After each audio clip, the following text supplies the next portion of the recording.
여러분 혹시 시네마 천국이라고 하는 영화를 보신 적 있습니까? 제법 오래된 영화인데요. 잠깐만 한번 보겠습니다. 영화 음악이 굉장히 유명해요.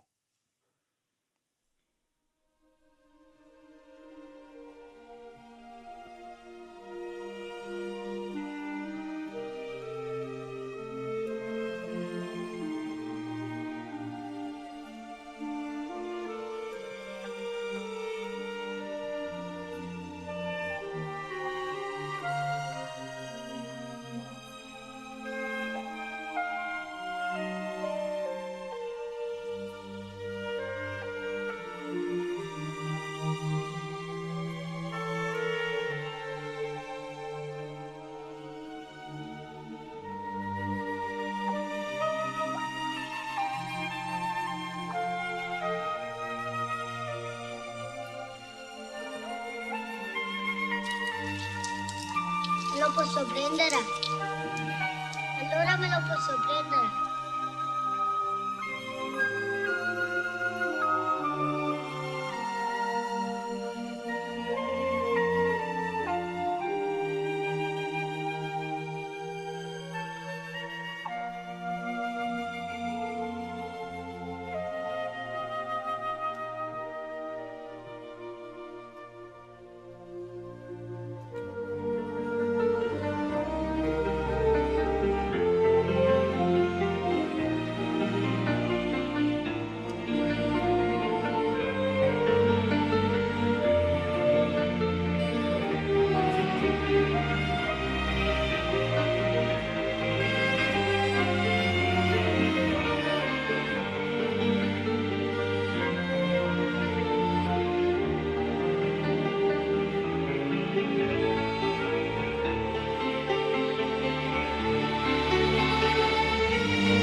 Questa lì. Non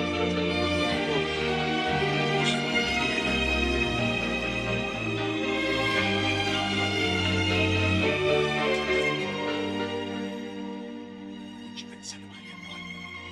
Non diventare, non scrivere. Ancora volta nella nostalgia. Dimenticaci tutti. 여기까지. 더 보고 싶죠, 그죠? 예. 저는 제가 기억하기로 이 영화는 제 인생의 가장 아름다운 영화라고 제가 기억하고 있습니다. 저 영화에 아주 귀여운 아이가 나오잖아요. 토토라는 아이가 나와요. 토토는 영화 필름을 돌리는 영화 기사 알프레도와 친구가 됩니다. 토토는 아버지가 없었거든요. 그래서 알프레도는 마치 아버지처럼 이 토토를 품어주는 사람이 됩니다. 그 알프레도가 성인이 된 토토에게 그렇게 이야기해요. 고향을 떠나라고. 절대로 돌아오지 말라고 이야기합니다. 토토는 정말 알프레도의 말대로 고향을 떠났습니다. 고향을 떠나서 영화 감독이 됐어요. 고향을 떠나서 이제는 이전과는 전혀 다른 세상에서 유명한 사람으로 살았습니다. 근데 어느 날 어릴 적에 아버지처럼 따랐던 알프레도가 죽었다는 소식을 들었습니다. 그래서 정말 오래간만에 고향을 찾아왔어요. 젊을 때 고향을 떠나서 이제 중년의 나이가 되어서야 고향에 처음으로 왔습니다.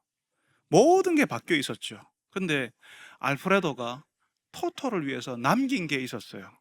여러분 혹시 영상을 보다가 그 조그만 토토가 그 필름 조각을 이거 내가 가져도 돼요라고 하는 걸 혹시 기억나십니까? 그 편집된 필름이었는데요. 그 필름은 어릴 적에 토토가 갖고 싶다고 했던 그 필름 조각들을 일일이 붙여서 만든 필름이었어요.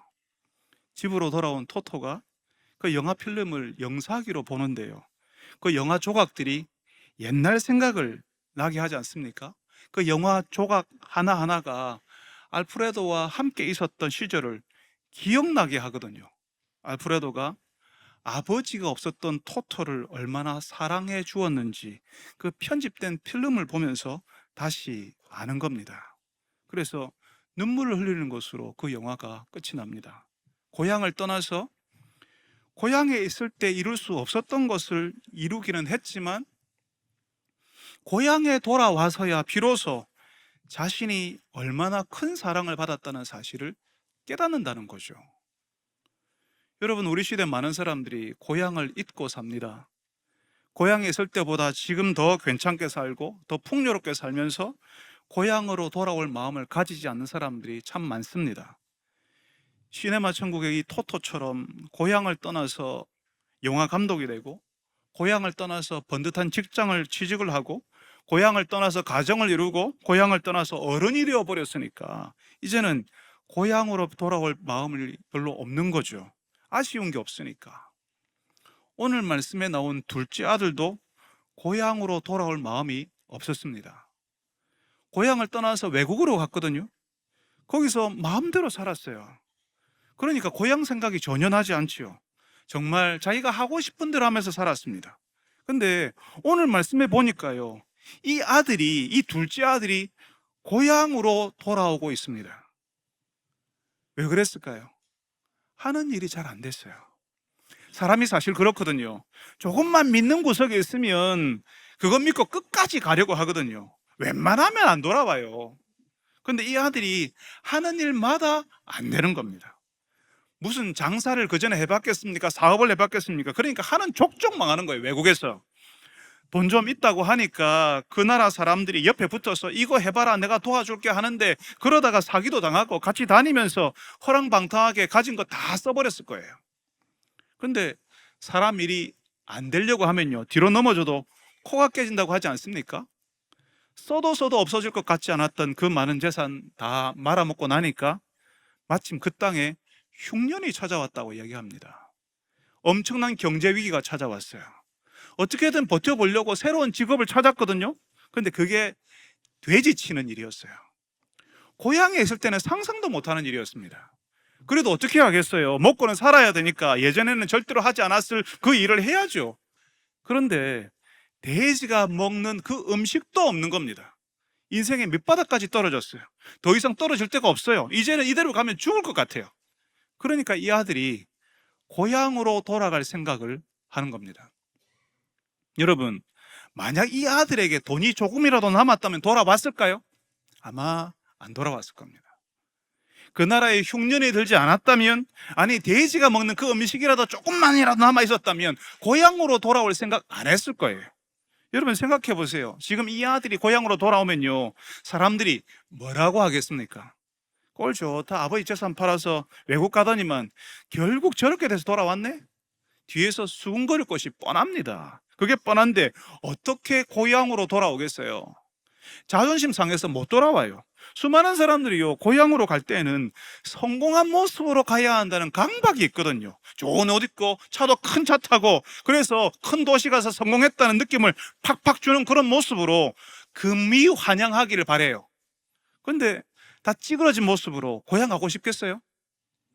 어떤 못난 부부는요, 그렇게 돌아온 자녀는 부끄럽다고 자녀 이야기를 숨기기도 해요. 자랑스럽지 못하다고요. 그걸 아는데 어떻게 돌아가겠어요? 그러니까 웬만하면 고향 안 갑니다. 실패한 모습으로는 절대로 안 돌아가죠. 못 돌아가는 겁니다. 결정적으로 이 둘째 아들은요, 아버지 가슴에 대못을 박은 사람이에요. 아버지가 아직도 살아 계신데 아버지 재산 물려달라고 했거든요.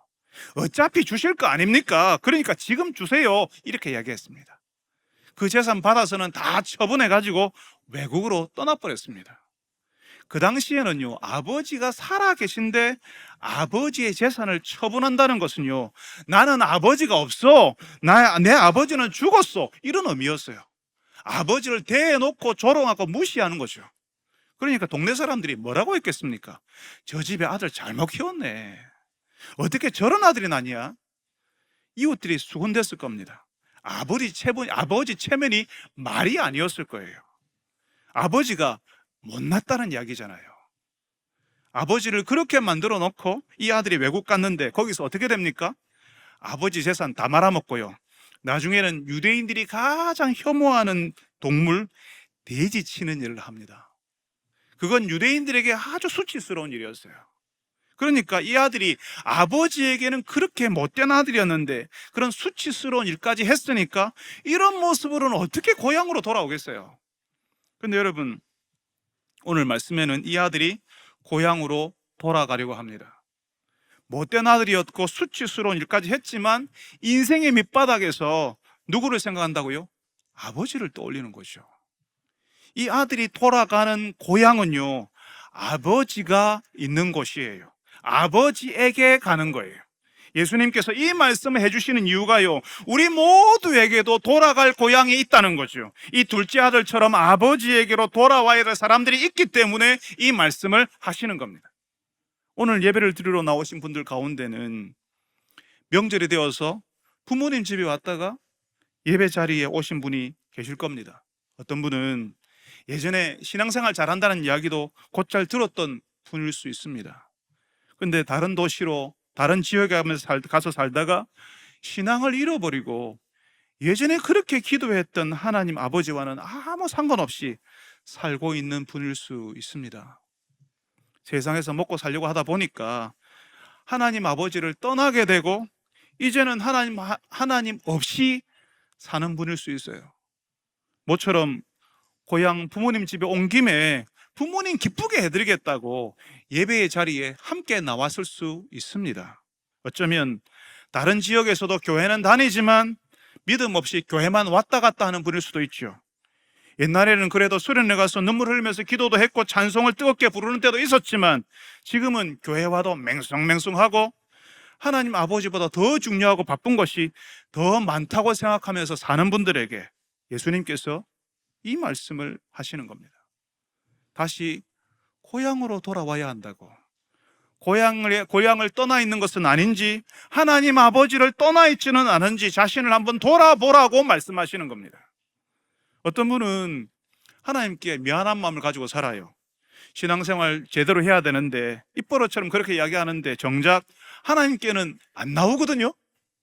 이제까지 하나님 없이 살았는데 이제 와서 하나님께 오려고 하니까 미안한 거죠. 면목이 없어서 웬만하면 교회 이야기 안 하고 살고요, 교회에서 알고 지내던 사람들 안 만나려고 해요. 예전에는 나름 열심히 신앙생활을 했는데 지금은 하나님과 상관없이 사는 내 자신을 보니까 너무 멀리 왔다고 느끼는 거죠. 하나님께로 다시 돌아가기에는 너무 멀리 왔다고요. 거기다가 지금 내가 붙들고 있는 것이 아직은 하나님보다 더 중요하다고 얘기거든요. 그래서 하나님께로 올 여유가 없어요. 한 번씩 그런 분들이요, 이런 이야기를 꼭 해요. 목사님, 저도 신앙생활 한번 제대로 해보고 싶습니다. 그런데 지금 내 생활이 너무 부끄러워서 지금 내 생활 다 청산하고 가겠습니다. 내가 깨끗하게 정리되면 가겠습니다. 이렇게 이야기하시는 분이 계시대요. 지금 모습은 내가 떳떳하지 못하니까 깨끗하게 정리 좀 해놓고 그리고 나서 다시 예배드리러 가겠습니다 한다고요. 여러분, 정말 그 이야기가 그분의 진심일 거예요. 그렇지만 여러분, 그러면 하나님께 못 나옵니다.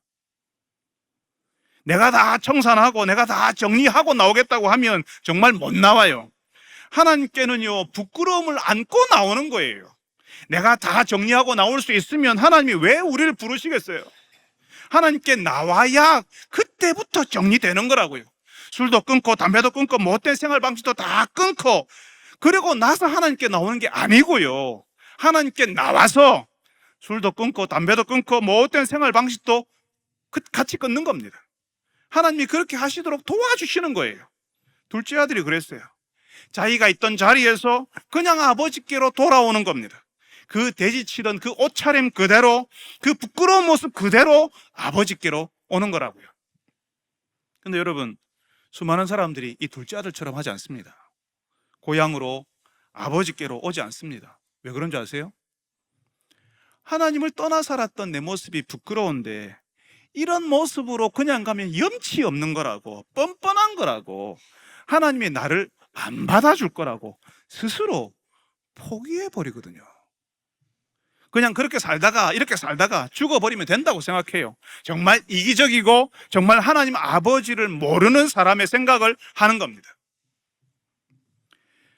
제가 고등학교를 다닐 때도 저도 질풍노도의 시기가 있었습니다. 정말 그런 마음이 없었는데 하루는 바깥에서 자고 들어왔어요. 집에 전화 안 했습니다. 저는 정말 가출한 게 아니었어요. 그냥 전화만 드리지 않았을 뿐이에요. 근데 집에서는요, 제가 가출한 줄 알았어요. 그 다음날 오후에 집에 돌아갔는데요, 아버지가 아무 말씀도 하지 않으셨습니다. 저는 연락도 없이 집에 안 들어갔으니까 뭔가 엄청난 꾸중을 들을 줄 알았거든요. 잘못을 발생할 때까지 무슨 벌을 내릴 거라고 생각했어요. 근데 그냥 아무 말씀도 없으셨습니다. 어머니께서 나중에 제게 이야기하셨어요. 제가 들어오지 않은 그날 밤 늦게까지 아버지는 걱정이 되어서 경찰서를 뒤지고 다니셨다고 하더라고요. 경찰서에 가보니까 꼭 저 같은 놈들이 얼마나 많은지 굉장히 걱정했다고 했어요. 너무 걱정이 되니까 혹시라도 다치지는 않을까 염려가 되니까, 그리고 어디로 갔는지 연락도 되지 않으니까 건강하게 그저 돌아오기만을 바라는 거죠. 아들이 돌아오기 전까지는 아버지는 괜찮을 수 없고 마음이 편할 수가 없는 거죠. 하나님 아버지가 그렇습니다. 하나님을 떠난 자녀들이 돌아올 때까지 편할 수가 없는 거죠. 하나님께 오는 거 포기하고 하나님 없이 살다가 죽어버리는 것, 하나님 아버지에게는요 고통이고 슬픔이에요. 그런데 하나님께 가는 것이 뻔뻔해 보인다고, 염치 없어 보인다고, 그냥 이대로 하나님 없이 살자 이렇게 하는 것은 하나님의 마음을 참 아프게 하는 거라고요. 자랑스럽지 않아도 되니까, 부끄러운 모습 그대로도 괜찮으니까 하나님께서는요 우리가 그냥 돌아오기만을 바라시는 거라고요. 여러분, 여기서 우리가 알아야 될 게 있어요. 우리가 하나님과 멀어진 생활을 했다고 하면요 하나님께 갈 용기를 잃어버려요. 하나님은 우리를 오라고 하시는데 우리 속에서, 우리 안에서 이대로는 하나님께 못 간다라고 하는 생각이 자꾸 드는 거죠. 내가 나를 용납하지를 못하는 겁니다.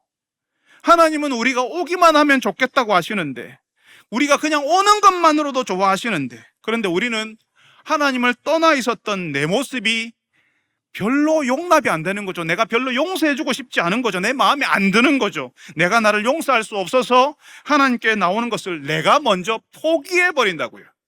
여러분, 그래도 하나님께 나와야 합니다. 하나님께서 우리를 받으시고 용서하신다는데 우리가 우리를 괴롭힐 필요 없습니다. 사단이 하는 일이 그거예요. 사탄이 우리 귀에다 속삭이는 게 그거예요. 그런 모습으로 어떻게 갈래?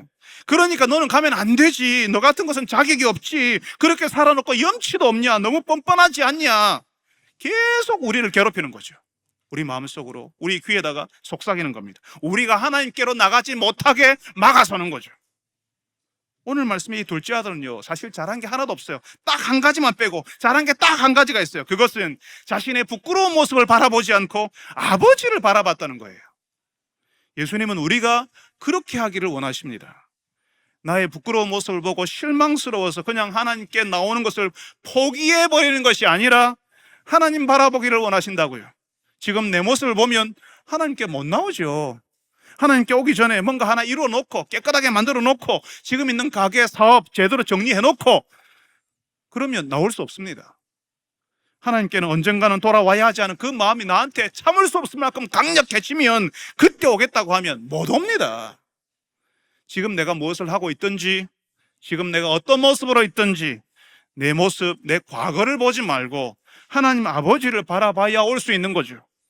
그리고 그 있던 그 자리에서 일어나서 아버지께로 와야 하는 겁니다. 그러면 모든 것이 달라집니다. 신앙이 식어가고 예전에 눈물 흘리며 기도하던 일이 까마득한 옛날 일이 되었다면 지금 그 자리에서 일어나서 기도하는 자리로 와야 되죠. 예배에 빠지지 말아야 되죠. 예배 드리기 전에 미리 나와서 예배를 위해서 기도해야 되죠. 예배 드리는 중에 하나님의 은혜를 누리게 해달라고 기도하고 예배를 한번 드려보세요.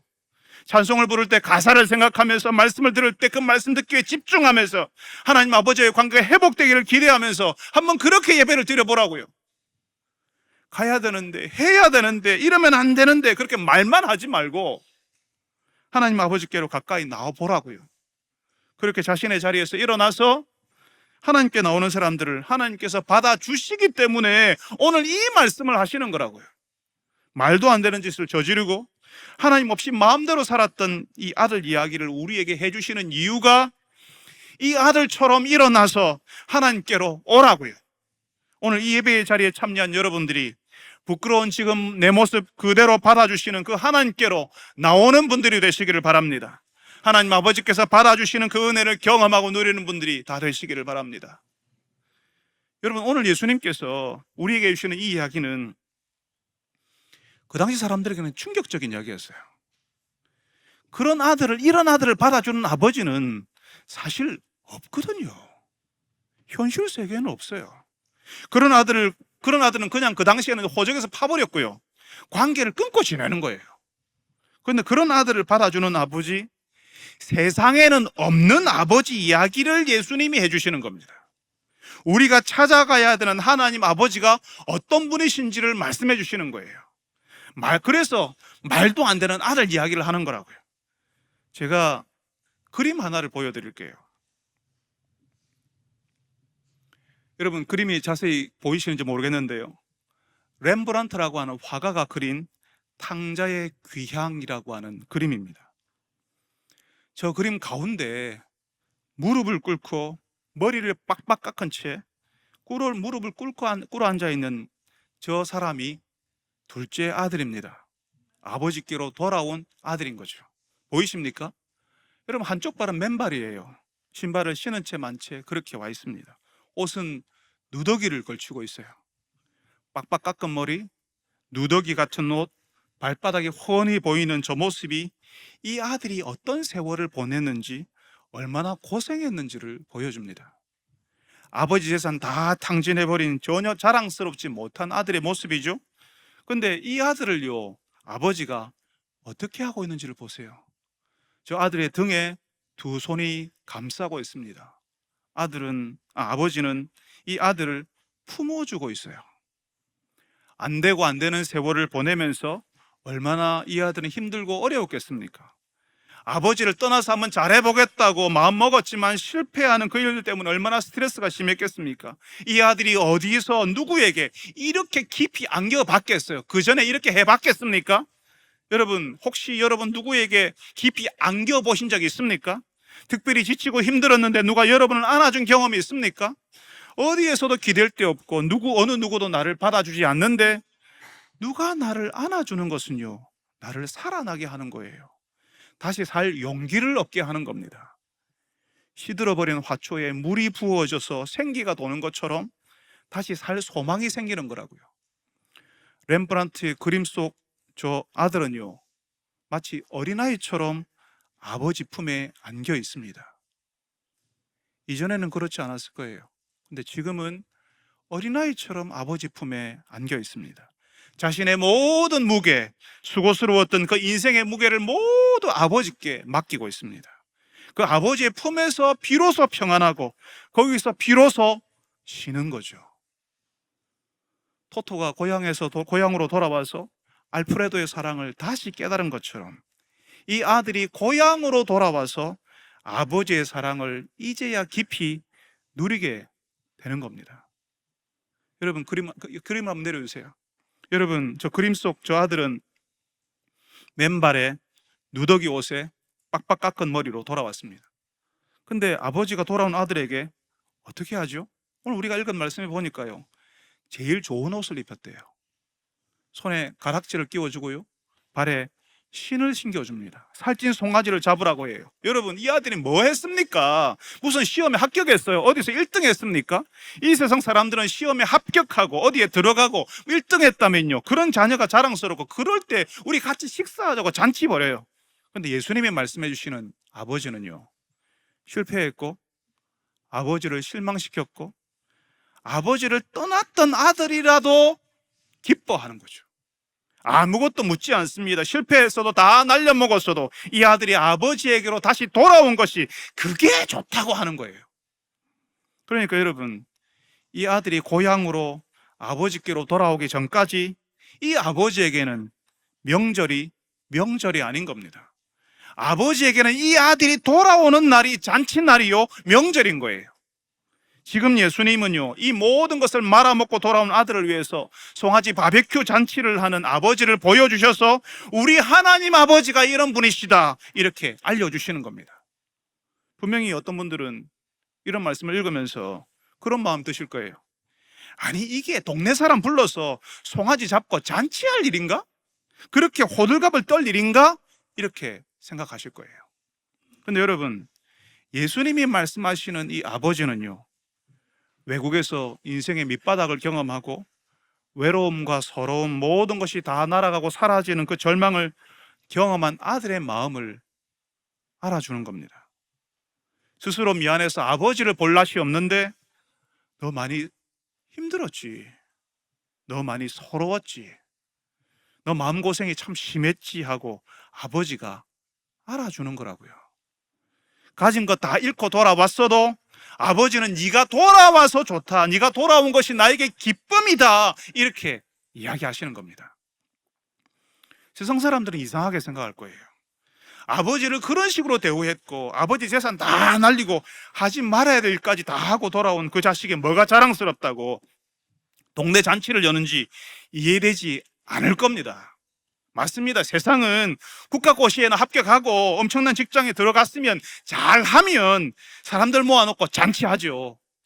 그렇지만 예수님이 오늘 우리에게 소개하시는 이 아버지는 못난 아들이 돌아온 것이 무언가를 잘한 것만큼 대단해서 다른 사람들 불러놓고 잔치하는 아버지세요.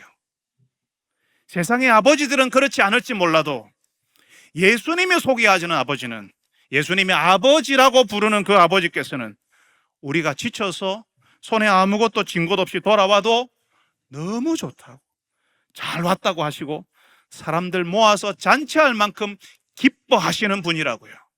사람들이 묻겠죠. 오늘 갑자기 송아지 잡고 잔치하는 이유가 뭡니까? 내 아들이 돌아왔습니다. 아니 그런 것 가지고 잔치합니까? 그런 못난 아들이 돌아왔는데.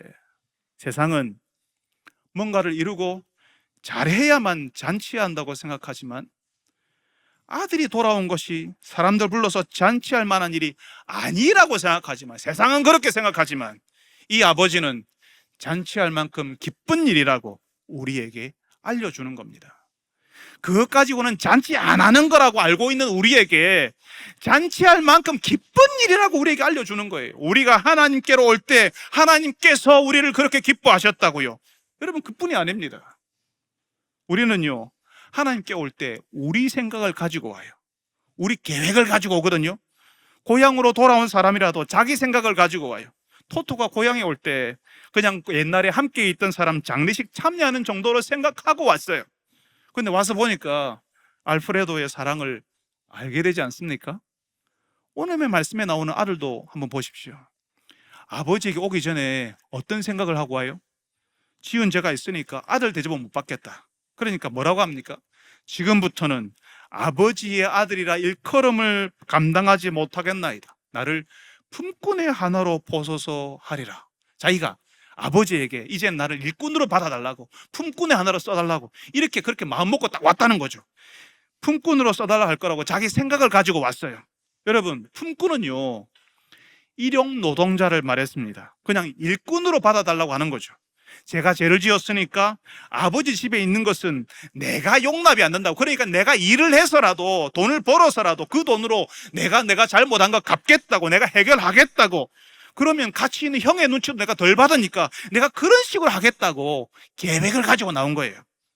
고향으로 아버지께로 돌아오는데 자기 생각을 가지고 오는 거죠. 내가 저지른 일은 내가 어떻게든 해결하겠다고 그런 생각을 가지고 온다고요. 근데 아버지 어떻게 해요?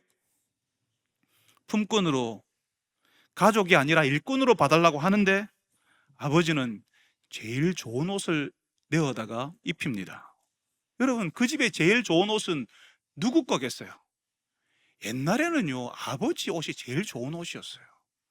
아버지의 제일 좋은 옷을 그 아들에게 입히는 겁니다. 아버지의 영광을 사고치고 온 그 아들에게 주는 거죠. 그리고 그 집의 아들이라고 하는 표시로 손에 가락지를 끼우고요, 종이 아니라 아들이라는 표시로 신발을 신겨요. 내가 어떻게든 해결해 보려고 하는데, 내 문제는 내가 알아서 하겠다고 하는데 아버지는 어떻게 한다고요? 아버지가 아들로 받아주는 거죠. 사람들 불러서 잔치 벌려가지고 내 아들이 돌아왔다고 동네방네 소문 다 내버립니다. 아들이 문제를 해결하는 게 아니라 아버지가 아들의 모든 것을 받아주고 해결해 주는 거예요. 거지같이 된 그 아들이 노력해서 아들이 되고, 노력해서 아버지의 사랑을 얻고, 노력해서 자신의 잘못을 배상하는 게 아니라요, 아버지가 그냥 주는 거라고요. 나는 한 것이 없는데 아버지가 나를 그렇게 대접해 주는 거라고요. 나는 그럴 자격이 없는데, 아니야, 너는 내 아들이야, 내가 너를 사랑한단다 하고 그냥 받아주시는 거라고요. 여러분, 우리가 하나님 아버지에게 나올 때 우리에게 회복이 일어나거든요. 우리에게 하나님 아버지의 기쁨이 우리 인생에 나타나거든요. 근데 그걸 우리가 획득하는 게 아니에요. 우리가 노력해서 따내는 게 아니에요. 우리가 노력해서 하나님을 기쁘시게 해서 얻는 게 아니고요. 하나님이 그냥 우리에게 주시는 거라고요. 아무것도 안 했는데, 하나님을 위해서 한 것이 없는데 그냥 주신다고요. 여러분, 우리 본성이요, 이걸 못 견뎌해요. 우리가 아무것도 안 했는데 우리에게 주신다, 우리가 얻는다, 이걸 우리가 힘들어 한다고요. 세상에 공짜 점심이 어디 있어?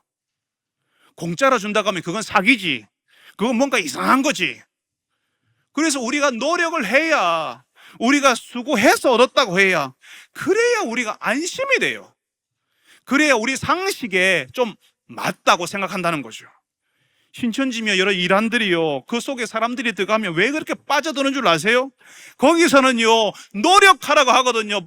쟁취하라고 하거든요. 노력해서 가져가라고 하거든요. 그게 상식적이니까 거기에 사람들이 빠져든다고요. 우리 본성에 맞거든요.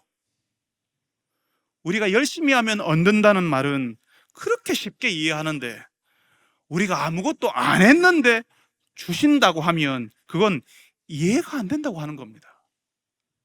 그래서 희한하게 성도들이요, 하나님의 은혜를 어려워해요. 아무것도 안 했는데, 아니 오히려 못했는데 우리에게 주신다니까 이걸 못 받아들이는 거죠. 맞습니다. 세상에는 그런 게 없죠. 공짜가 없고 공짜는 사기일 가능성이 높습니다. 그런데 하나님께서는요, 우리가 안 했는데 주시고, 우리가 못했는데 우리를 그냥 받아주십니다. 이게 예수신앙이에요. 우리가 안 했는데 하나님이 주신다는 사실을 우리가 믿을 수 있을 때, 우리가 그때 하나님의 은혜에 감격하는 겁니다. 이걸 모르면 감격이 없어요. 우리가 못했는데 받아주시고, 우리가 안 했는데 우리가 얻을 수 없는 것을 주신다는 사실을 모르면요, 도무지 하나님의 사랑을 깨달을 길이 없습니다. 예수님은 오늘 말씀에서 아버지 이야기를 하시면서 하나님의 은혜를 이야기하시는 겁니다. 세상에 없는 은혜, 내가 안 했는데, 내가 못했는데 받아주시고 아버지의 귀한 것까지 내어주시는 그 은혜를 알려주시는 거라고요. 여러분, 예수님이 말씀하시는 이 아버지가 우리가 돌아가야 할 고향입니다. 이분이 우리가 예배하고 섬기는 하나님 아버지이십니다. 세상 사람들이 보기에는 저 못난 아들을 위해서 잔치를 벌리는 주책맞음 부릴 수 있습니다. 그렇지만 그 하나님 아버지께서는 내가 돌아왔을 때 아무것도 묻지 않으셨습니다. 갈 데가 없는 나를 받아주셨습니다. 그리고 깊이 안아주셨습니다. 그리고 힘들고 궁핍한 저를 풍족한 사람으로 아들로 삼아주셨습니다. 여러분, 예수님이 소개하시는 이 아버지는 우리가 무엇을 했는지, 어떻게 살아왔는지 모르는 분이 아니십니다. 그렇지만 이 아버지는 우리에게 아무것도 묻지 않으세요. 스스로 잘 모르는 아버지, 어리석은 아버지, 바보 같은 아버지가 되기로 하신 거죠.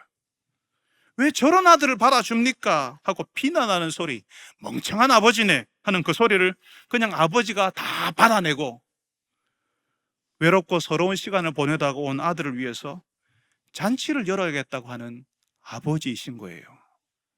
갈 데가 없는 사람의 아픔, 서러움을 아는 아버지입니다. 웃을 일이라고는 없었던 이 아들의 인생에 잔치를 열어주셔서 아버지와 함께 있는 일상이 잔치와 같다는 사실을 알려주시는 겁니다. 이 아버지가 저와 여러분의 아버지이십니다. 지쳐서 아버지에게 터벅걸음으로 찾아오는 이들을 꼭 안아주시는 분이십니다. 명절에 고향 찾아오신 여러분, 명절이라 왔지만 하나님을 오랫동안 잊고 살았던 여러분, 여러분이 여기 있는 것만으로도 하나님은 기뻐하십니다. 이 말씀을 들은 여러분들이 돌아오기를 기다리시는 분이십니다. 여러분이 돌아오는 그날이 하나님 아버지에게는 명절이 되고 잔칫날이 되는 겁니다. 인생의 무게에 눌려 지친 여러분이 비로소 쉴 수 있는 곳이 하나님 아버지의 품이라는 사실을 알고 그 품에 깊이 안기는 여러분 되시기를 바랍니다. 그 아버지 하나님과 잔치와 같은 일상을 누리는 여러분들이 다 되시기를 바랍니다. 사랑하는 주님, 우리를 받아주셔서 아무것도 없는, 하나님을 위해서 어떤 것도 한 적이 없는, 하나님의 마음을 아프기만 했던 저희들을 받아주셔서 잔치와 같은 일상을 살게 해주시니 주님 감사합니다. 세상에는 그런 아버지가 없지만, 세상에는 그런 사랑이 없지만 예수님이 우리에게 우리의 아버지 하나님이 어떤 분인지를 알려주셔서 그 사랑을 경험하게 하시니 주님 감사합니다. 하나님께로부터 멀리 떠났어도 다시 돌아오게 하시고, 하나님께서 기뻐하시 않은 삶을 살았어도 다시 하나님께로 나올 용기를 얻게 하여 주옵소서. 하나님께 와야 정리가 되고 하나님께 와야 다시 달라진다는 사실을 알고 그 하나님 품 안에서 평안을 누리고 안식을 누리는 주의 백성들이 다 되게 하여 주옵소서. 예수님의 이름으로 기도합니다. 아멘.